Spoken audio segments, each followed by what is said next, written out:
방향을 보면 그 사람의 성실함을 알 수 있다. 그는 이렇게 말했다고 한다. 그 말은 과장이 아니었다. 구두의 다름에는 그 사람의 걸음과 방향이 담겨 있다.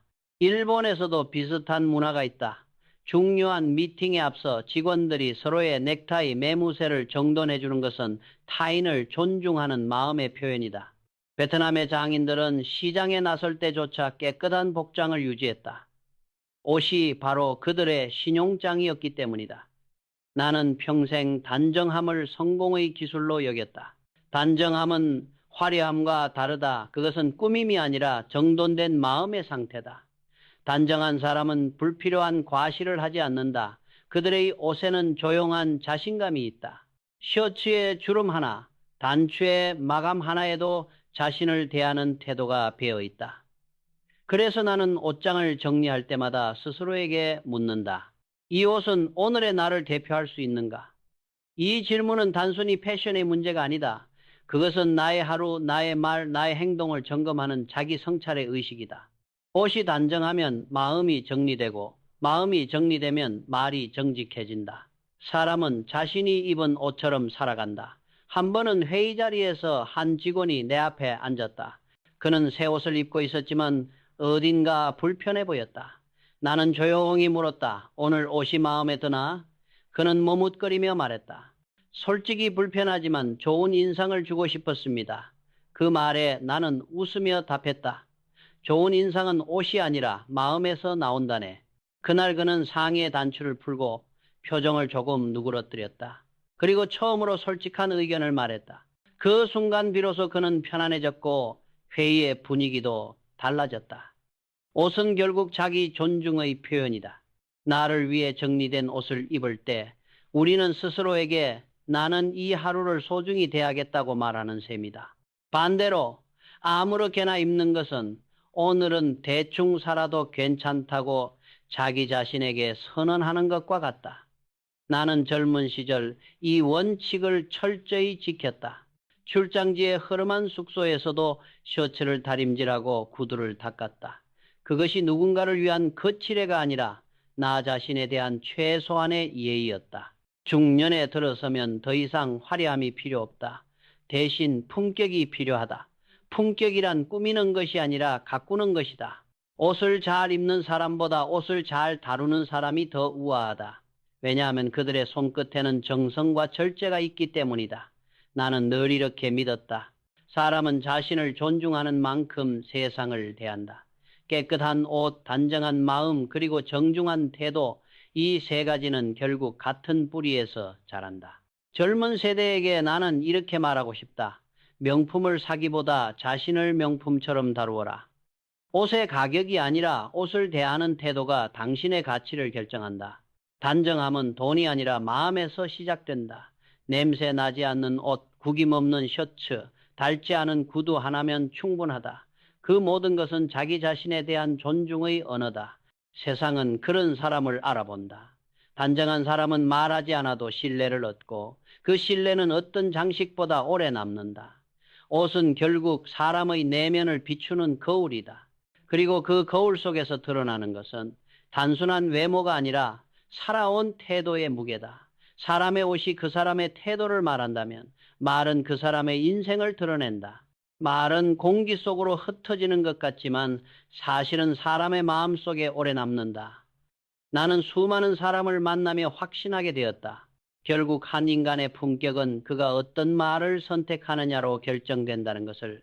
젊은 시절에 나는 빠르게 말하는 사람이 유능한 줄 알았다. 상대의 말을 끊고 내 의견을 강조하며 논리로 이기면 내가 옳다고 믿었다. 그러나 세월이 흐르고 깨달았다. 사람은 논리로 설득되는 것이 아니라 태도로 설득된다는 것을. 말의 기술이 아니라 마음의 온도가 상대의 신뢰를 얻는다. 나는 한 회의에서 이런 경험을 했다. 어느 간부가 실수를 한 직원을 공개적으로 질책했다. 당신은 또 실패했군요. 순간 공기가 얼어붙었다. 나는 그를 불러 조용히 말했다.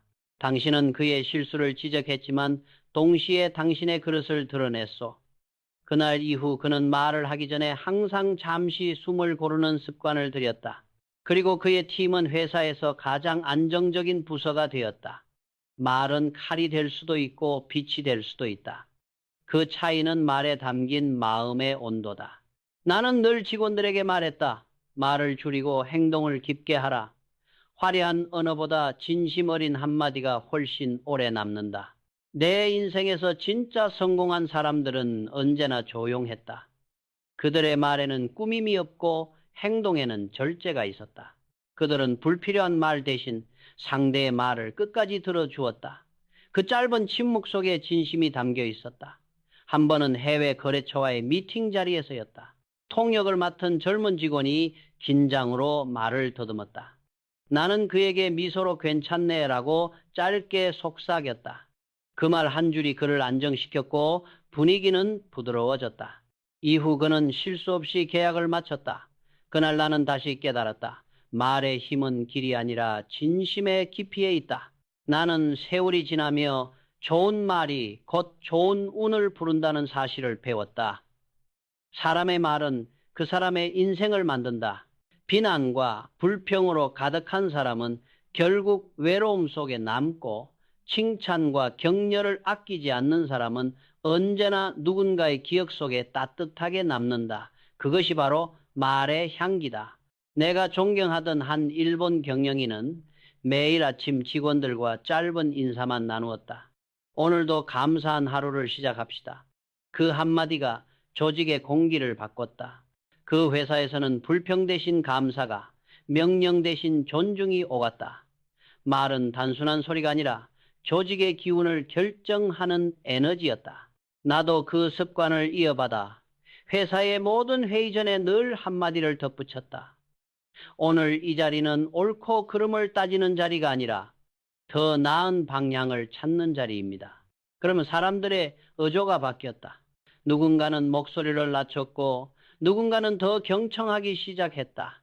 말 한 줄이 분위기를 그리고 운명을 바꾼다. 나는 인생을 돌이켜보며 깨달았다. 품격은 침묵 속에서 완성된다. 조용한 사람은 절제 속에 신뢰를 담고 시끄러운 사람은 불안 속에 자신을 감춘다. 그래서 나는 늘 내게 말했다. 감정이 앞서면 말을 멈춰라. 분노가 차오르면 고개를 숙여라. 그 짧은 절제가 관계를 지키고 신뢰를 만든다. 나는 사람을 평가할 때 학력이나 재산보다 그가 어떻게 말하는가를 먼저 보았다. 불편한 상황에서도 부드럽게 말할 수 있는 사람, 자신의 실수를 솔직히 인정할 줄 아는 사람, 상대의 자존심을 세워주는 사람, 그런 사람은 결코 잊히지 않는다.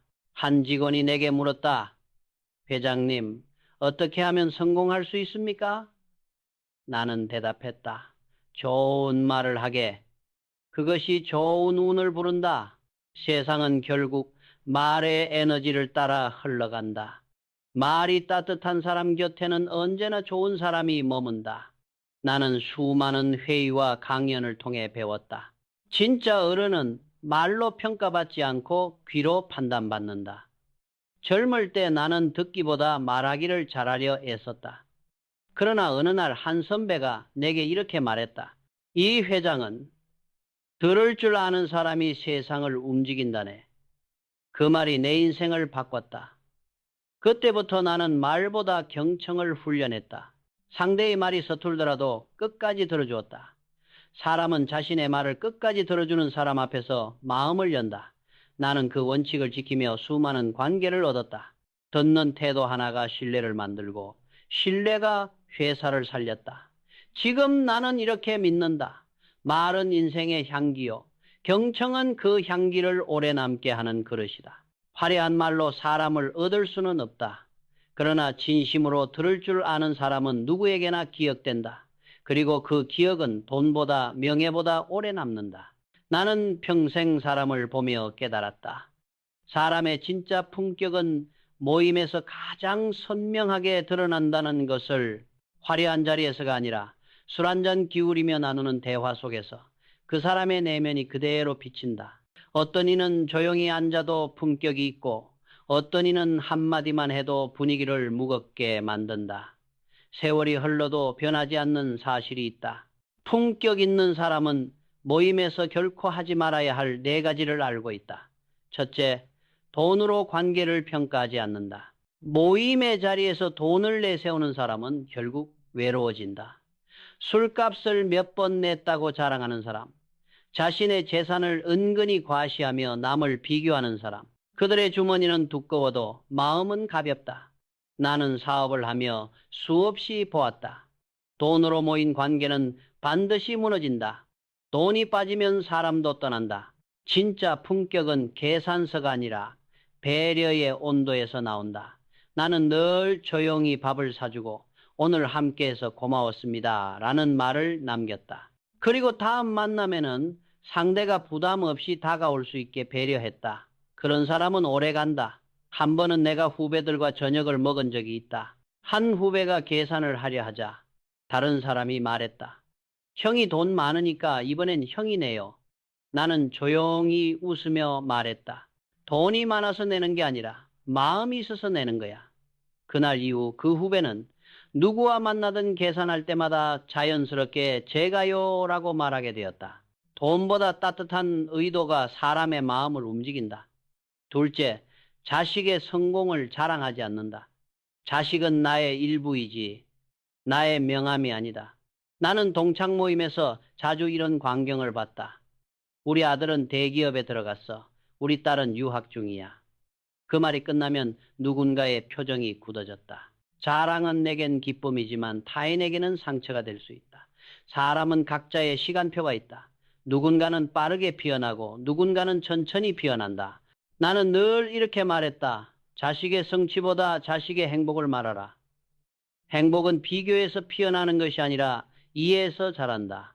어느 날 한 모임에서 한 아버지가 자랑스럽게 말했다. 우리 아들은 의사야.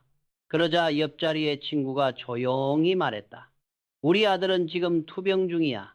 순간 공기가 멈췄다. 그날 나는 다짐했다. 자식 이야기는 경쟁의 언어가 되어선 안 된다. 진짜 부모는 자식을 통해 자신을 증명하려 하지 않는다.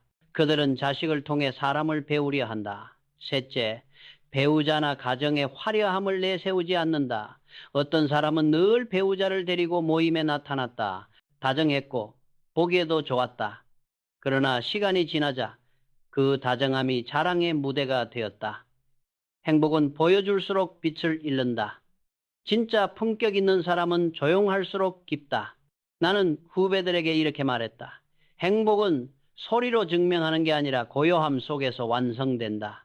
가정의 이야기는 밖으로 꺼내지 않을 때 가장 따뜻하다. 누군가는 그것을 인내라고 말하지만 나는 그것을 지혜라 부른다. 사람은 누구나 약한 면이 있다. 그 약함을 감추지 않고 서로 이해하며 살아가는 것, 그것이 성숙이다. 넷째, 험담으로 공감을 사지 않는다. 험담은 가장 값싼 유대의 방식이다. 남의 흉을 보며 웃는 사람은 결국 자신의 신뢰를 갉아먹는다. 나는 회사에서도 사석에서도 이 원칙을 철저히 지켰다. 남의 흉을 보는 사람은 언젠가 내 흉도 본다. 한 번은 한 직원이 동료의 뒷이야기를 슬쩍 내뱉었다. 나는 조용히 말했다. 그 입은 오늘 남을 깎았지만 내일은 너를 깎을 것이다. 험담은 부메랑이다. 돌아오는 속도는 생각보다 빠르다. 사람은 듣는 말에 따라 닮아간다. 좋은 말을 들으면 마음이 맑아지고 나쁜 말을 들으면 마음이 탁해진다. 그래서 나는 침묵을 경계의 언어로 사용했다. 누군가의 험담이 시작되면 조용히 자리에서 일어났다. 그 침묵 하나가 내 명예를 지켰고 조직의 공기를 깨끗하게 했다. 이 네 가지 돈, 자식, 배우자, 험담을 모임에서 조심한다면 당신은 이미 품격 있는 어른이다. 나는 늘 젊은 세대에게 말했다. 모임은 경쟁의 장이 아니라 존중의 연습장이다. 말을 아끼고 웃음을 나누며 마음을 낮추면 그 자리가 곧 당신의 품격을 비춘다. 사람은 모임에서 자신을 드러내지만 진짜 어른은 모임에서도 자신을 감춘다. 보여주기보다 배려하고 주장하기보다 경청한다. 나는 어느 날 노년의 한 선배에게 이런 말을 들었다. 사람이 많을수록 목소리를 낮추게. 그래야 품격이 들린다네. 그 말이 내 인생의 철학이 되었다. 품격은 소음 속에서 피어나는 침묵이다. 모임이 끝나고 사람들이 떠난 뒤에도 그 자리에 남는 것은 화려한 말이 아니라 따뜻한 여운이다. 그 여운이 바로 사람의 향기다. 그 향기를 가진 사람은 오래 기억된다. 인생에서 가장 조용하지만 가장 깊은 곳, 그것은 바로 가정이다. 회사를 세우고 수많은 사람을 만나며 나는 점점 확신하게 되었다. 한 사람의 품격은 직장에서의 모습이 아니라 가정에서의 태도에서 완성된다는 것을, 직장에서 아무리 성공해도 가정이 무너지면 그 사람의 인생은 흔들린다. 회사는 성과로 유지되지만 가정은 존중과 절제로 유지된다. 젊은 시절에 나는 그것을 몰랐다. 일에 몰두했고 성취를 인생의 전부로 여겼다. 그러나 세월이 흘러 깨달았다. 집이 평온하지 않으면 마음이 흔들리고, 마음이 흔들리면 판단이 흐려진다. 나는 어느 날 이런 글을 일기에 썼다. 가정이 안정된 사람만이 세상에서도 흔들리지 않는다. 나는 자주 보았다. 사람들은 직장에서의 성공을 자랑하지만 가정에서의 균형을 잃어버린다. 모임에서 배우자를 자랑하는 사람, SNS에 부부의 행복을 과시하는 사람들. 처음에는 보기 좋지만 그것이 습관이 되면 그 관계는 보여주기 위한 무대가 되어버린다. 행복은 조용할수록 깊고 과시는 행복의 온도를 식힌다. 나는 그래서 이렇게 말했다. 진짜 품격 있는 사람은 가정의 이야기를 밖으로 꺼내지 않는다. 기쁨도 슬픔도 조용히 품고 그 안에서 서로를 이해하며 살아가는 것. 그것이 성숙이며 그것이 사랑의 깊이다. 나는 아내에게 늘 감사했다. 그녀는 내 곁에서 말없이 회사를 지켜보며 때로는 단호하게, 때로는 따뜻하게 나를 바로잡았다. 그 침묵은 단순한 인내가 아니라 깊은 지혜였다. 내가 흔들릴 때마다 그녀는 괜찮아요. 지금 이 선택이 당신답다면 그걸로 충분해요. 그 한마디가 폭풍 같은 시기 속에서 나의 중심을 잡아주었다. 그녀의 절제된 사랑이 나를 키웠고 그 사랑이 내 회사를 지켜줬다. 그래서 나는 깨달았다. 가정의 품격은 화려함이 아니라 절제에서 완성된다. 사람은 누구나 가정 안에서 약해진다.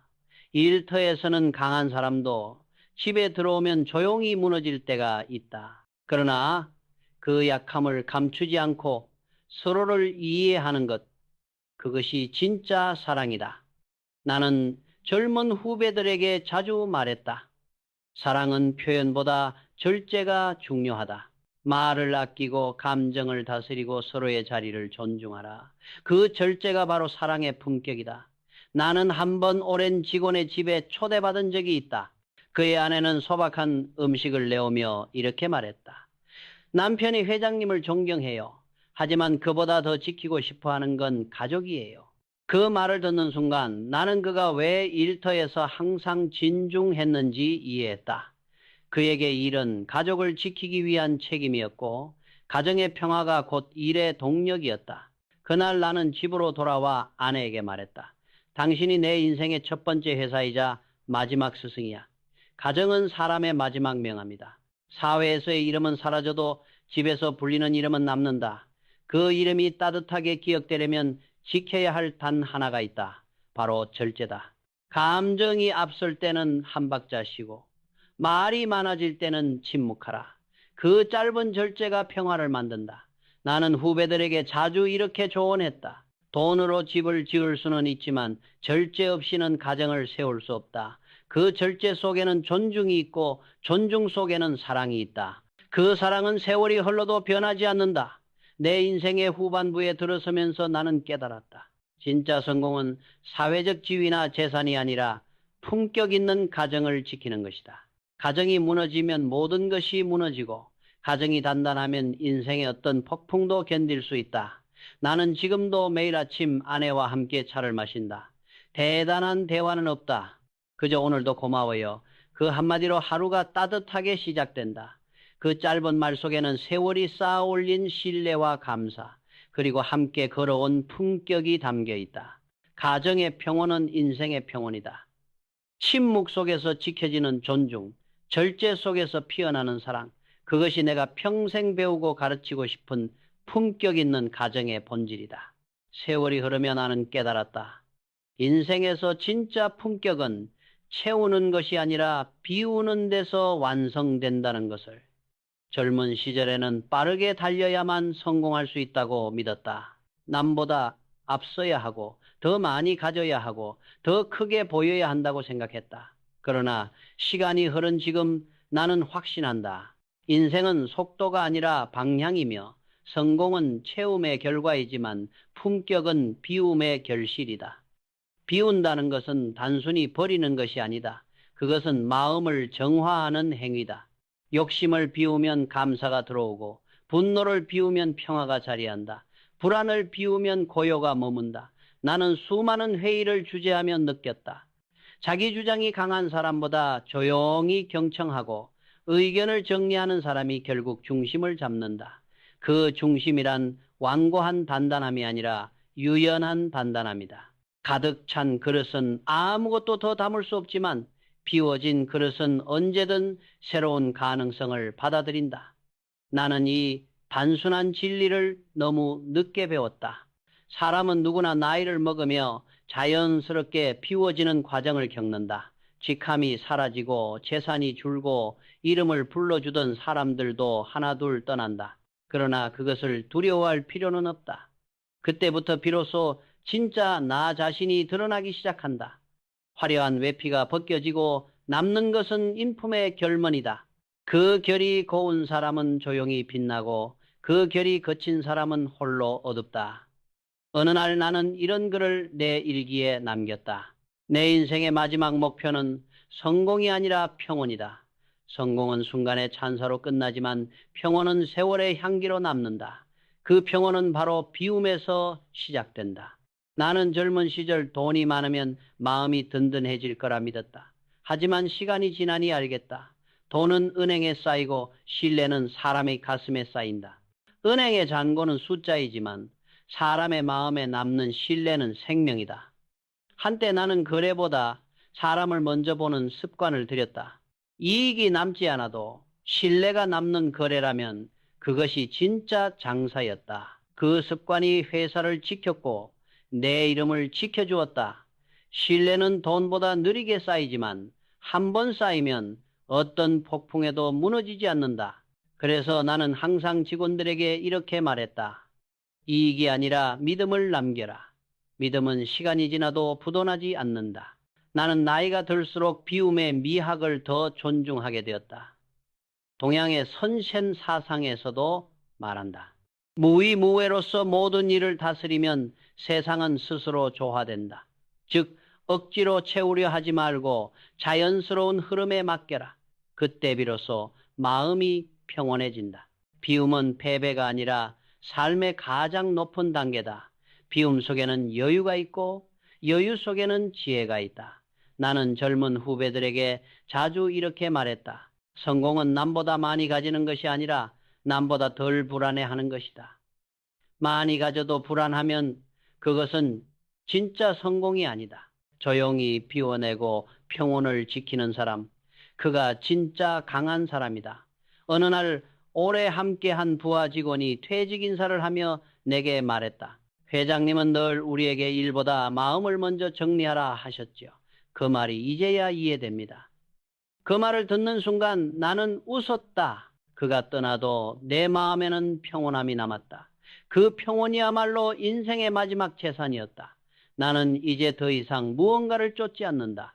대신 하루를 단정히 살고 사람을 진심으로 대하고 감사할 일을 마음에 새긴다. 그 단순함 속에서 나는 진짜 부유함을 느낀다. 아무것도 소유하지 않아도 마음이 고요하면 이미 모든 것을 가진 것이다. 그래서 나는 오늘도 조용히 다짐한다. 품격은 내가 가진 것이 아니라 내가 비워낸 것이다. 그 비움 속에서 나는 진짜 나를 만났다. 그것이 내가 평생 사람을 통해 세상을 통해 그리고 스스로를 통해 배운 마지막 가르침이다.